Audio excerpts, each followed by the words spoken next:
পৰৱৰ্তী খবৰলৈ আহিছো মহানগৰী হোটেলত যুৱতীক ধৰ্ষণৰ ঘটনা প্ৰলোভনেৰে হোটেললৈ নি উপৰ্যুপৰি ধৰ্ষণ কৰিলে দুই যুৱকে ৰাজগড় ৰশ্মি হোটেলত এই ঘটনা সংঘটিত হৈছে ৰাজগড় ৰশ্মি হোটেলৰ এটা কোঠাত এই ঘটনাটো ঘটে দলবদ্ধ ধৰ্ষণৰ বলি হৈ এগৰাকী 20 বছৰীয়া যুৱতী ভুক্তভোগীৰ অভিযোগৰ ভিত্তিত ইতিমধ্যে আৰক্ষীয়ে গ্ৰেপ্তাৰ কৰিছে দুই যুৱকক ধৃত দুই ধৰ্ষণকাৰী ক্ৰমে চন্দন মহন্ত আৰু ৰোহন আলী এবিচিৰ গ্ৰিল জাংচন হোটেলৰ এজন স্বত্বাধিকাৰী আন এজন কৰ্মচাৰী 25 ফেব্ৰুৱাৰী নিশা ফুৰাবলৈ বুলি লৈ গৈছিল যুৱতীগৰাকীক আৰু এখন ৰেষ্টুৰেণ্টত দুই যুৱকক প্ৰথমতে লগ পাইছিল কাৰ্বি আংলঙৰ যুৱতীগৰাকীয়ে আৰু প্ৰলোভনেৰে হোটেলৰ কোঠালৈ লৈ গৈ সেই যুৱতীগৰাকীক দুই যুৱকে উপৰ্যুপৰি ধৰ্ষণ কৰে সেই ঘটনা সংঘটিত হোৱাৰ পিছতেই যুৱতীগৰাকীয়ে সহায় বিচাৰিছে আৰক্ষীৰ আৰু ভুক্তভোগীৰ অভিযোগৰ ভিত্তিতে ইতিমধ্যে আৰক্ষীয়ে দুই যুৱকক গ্ৰেপ্তাৰ কৰিছে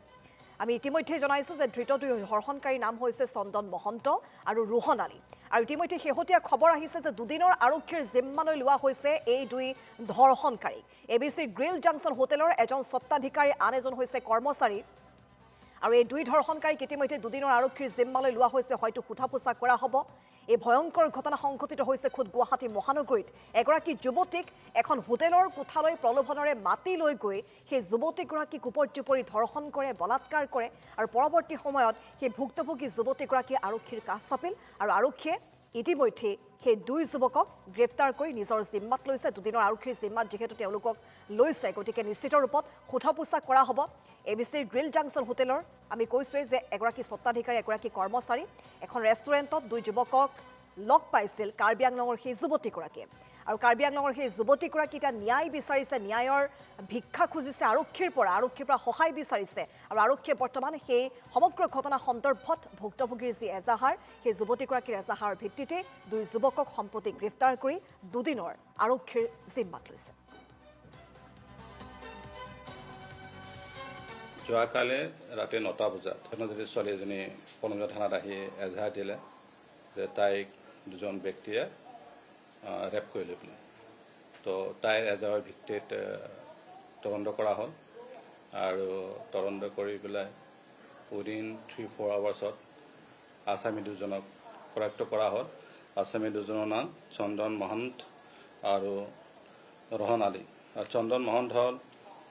গ্ৰিল জাংচন বুলি এটা কফি শ্বপ আছে এবিচিত তাৰ মালিক আৰু ৰোহন আলী তেওঁৰ কৰ্মচাৰী হয় তদন্তত আমি গম পালোঁ যে যোৱা 25 তাৰিখে এই যিজনী ভিক্টিম আৰু ভিক্টিমৰ ফ্ৰেণ্ড এজনী এই চন্দন মহন্ত আৰু তাৰ কৰ্মচাৰীয়ে যে ক'লে যে শিৱৰাত্ৰিৰে খত পায়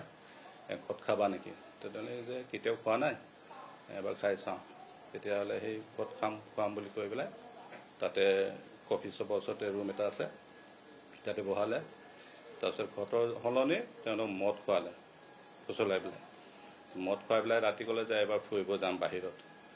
তো ফুৰিব যোৱা চলৰে গাড়ীত বহালে ভিক্টিমৰ বান্ধৱীয়ে কিবা এটা গম পালেহে তাই নামি দিলে যে মোৰ কাম আছে মই যাব নোৱাৰিম তো আনজনী ছোৱালী যিজনী ভিক্টিম তাক লৈ পেলাই ৰাজগড়ত এটা হোটেলত লৈ গ'ল হোটেলৰ নাম ৰশ্মি হোটেল তাতে আকৌ মানে ফুচলাই পেলাই আৰু মদ খোৱালে তাৰপিছত তাই যেতিয়া